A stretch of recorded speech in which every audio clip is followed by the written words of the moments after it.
السلام علیکم ورحمۃ اللہ وبرکاتہ نحمدہ ونصلی علی رسولہ الکریم اما بعد فاعوذ باللہ من الشیطان الرجیم بسم اللہ الرحمن الرحیم الصلاۃ والسلام علیک یا رسول اللہ وعلی آلک واصحابک یا حبیب اللہ۔ اللہ عز و جل نے ایمان والوں اور ایمان والیوں کے لیے دنیا اور آخرت میں بے شمار نعمتیں عطا کی ہیں۔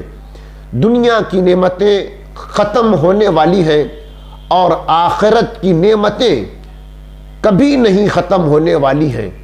دنیا میں زندگی، کامیابی اور نعمت عطا اسی کے لیے کی گئی ہے کہ ان کے ذریعے آخرت کی نہیں ختم ہونے والی نعمت کو حاصل کر لیا جائے، مگر اکثر لوگ یہ سمجھتے نہیں یا اس سے غافل ہیں۔ آج ہم اپنے بچوں کو دنیا کی بڑی سے بڑی تعلیم تو دے دیتے ہیں، مگر زندگی کی حقیقت اور آخرت کے تصور کی تعلیم سے دور رکھتے ہیں۔ اکثر ایسا بھی ہوتا ہے کہ بچوں اور بچیوں کے جو بڑے ہیں وہ خود بھی زندگی اور آخرت کے حقیقی تصور سے ناآشنا ہوتے ہیں۔ کل یہ بچے اور بچیاں بڑے ہو کر آپ ہی کے طرح اپنے چھوٹوں کو اس تعلیم کی خوشبو تک لگنے نہیں دیں گے، چونکہ اس میں شیطان اور نفس کی پوری کارروائی ہوتی رہتی ہے۔ دنیا ہم پر اس قدر غالب ہو چکی ہے کہ دنیاوی عروج و ارتقاء اور دنیا کہ شیطانی اور غیروں کے نظام کو اپنی زندگی کا مقصد سمجھ بیٹھے ہیں۔ دولت، عزت، شہرت، پھر اس کے ساتھ نفرت، حقارت، لڑائی، جھگڑا، فساد، انتشار اور بہت ساری برائیوں سے اپنی زندگیوں کو برباد کر کے اپنی نسلوں کو بھی حقیقی انجام اور آخرت کے تصور سے دور کر رہے ہیں۔ سب سے پہلی بات یہ ہے کہ ہر مسلمان کو یہ جان لینا چاہیے کہ ہماری زندگی اللہ عز و جل اور رسول اکرم صلی اللہ تعالی علیہ وسلم کے فرمان کے مطابق ہونا لازمی ہے۔ صحابہ اور بزرگان دین کی زندگی کا مطالعہ کریں، پڑھیں، سنیں اور دیکھیں کہ ان ایمان والوں نے زندگی کس طرح گزاری، ان کی سوچ و فکر، ان کا کردار کس طرح ہوا کرتا تھا، تو یہ سمجھنے میں آسانی ہوگی کہ ہم لوگوں کو کیسا ہونا چاہیے اور کیسے ہیں۔ دنیا مصائب کا گھر ہے۔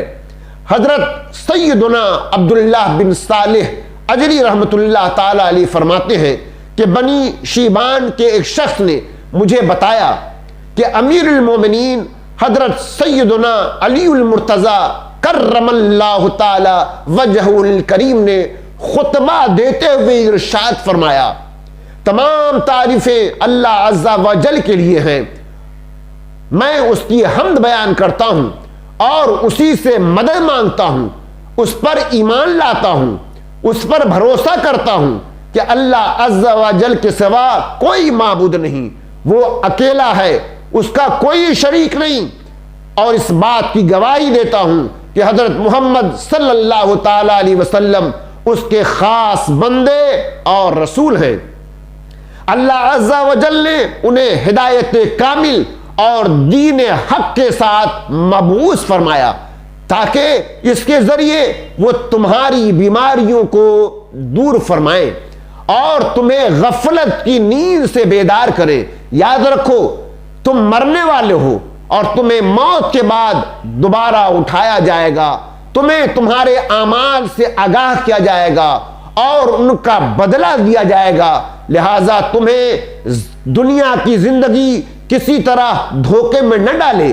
یہ دنیا مصیبتوں میں گھرا ہوا گھر ہے اور ہر شخص جانتا ہے کہ اس نے فنا ہو جانا ہے۔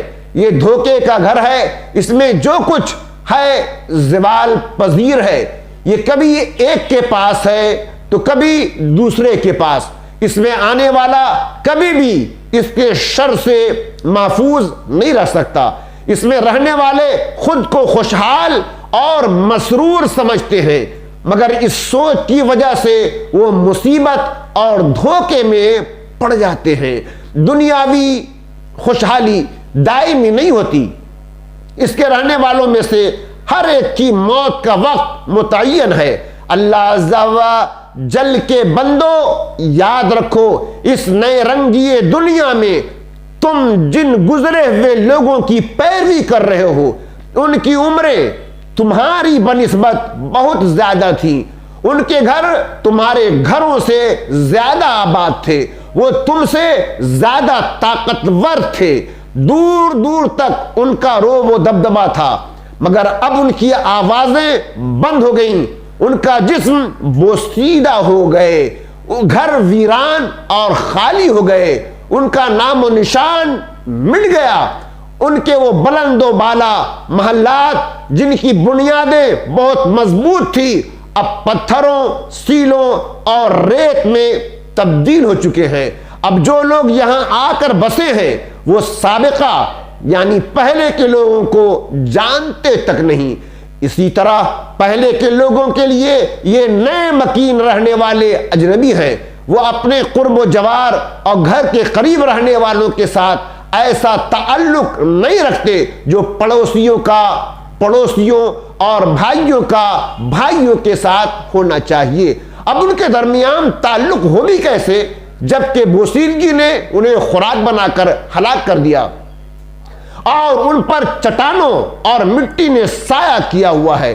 زندگی کے بعد موت نے انہیں آ لیا، اپنے تئیں عمدہ اور خوشحال زندگی گزارنے کے بعد اب وہ فنا کے گھاٹ اتر گئے۔ ان کی وجہ سے ان کے دوست و احباب مصیبت میں مبتلا ہو گئے، انہوں نے مٹی کو اپنا مسکن بنا لیا، دنیا سے کوچ کر گئے، وہاں قبروں میں ان کے لیے یہ دنیاوی نعمتیں نہیں ہیں۔ ہائے افسوس، ہائے افسوس۔ پھر آپ رضی اللہ تعالیٰ نے قرآن پاک کی یہ آیت تلاوت کی، لعلی اعمال صالحا فیما ترکت کلا انہا کلمات ہوا قائلها ومن ورائہم برزخ الی یوم یبعثون۔ جس دنیا کو میں نے چھوڑ دیا ہے شاید اب اس میں کچھ نیک عمل کر لوں، ہرگز نہیں۔ یہ تو ایک بات ہے جو کہہ رہا ہے، جو وہ کہہ رہا ہے، اور ان کے آگے ایک رکاوٹ ہے اس دن تک جس دن وہ اٹھائے جائیں گے۔ گویا تم بھی انہی کی طرح ہو گئے جس طرح وہ قبر میں تنہا اور بوسیدہ ہو گئے، اور تمہیں بھی اس خوابگاہ یعنی قبر میں رکھا جائے گا۔ تو اس وقت تمہاری کیا کیفیت ہوگی جب اعمال انتہا کو پہنچ چکے ہوں گے، قبروں کو الٹ پلٹ کر دیا جائے گا، جو کچھ سینوں میں چھپا تھا وہ سامنے آ جائے گا، پھر تمہیں حساب و کتاب کے لیے مالک حقیقی عز و جل کے سامنے کھڑا کیا جائے گا جو کہ بہت جلال والا ہے۔ سابقہ گناہوں کے خوف کے باعث تمہارے دل تھر تھر کانپ رہے ہوں گے، پھر تمہارے عیوب اور راز ظاہر ہو جائیں گے، وہ ہر ایک اپنے کیے کی جزا پائے گا۔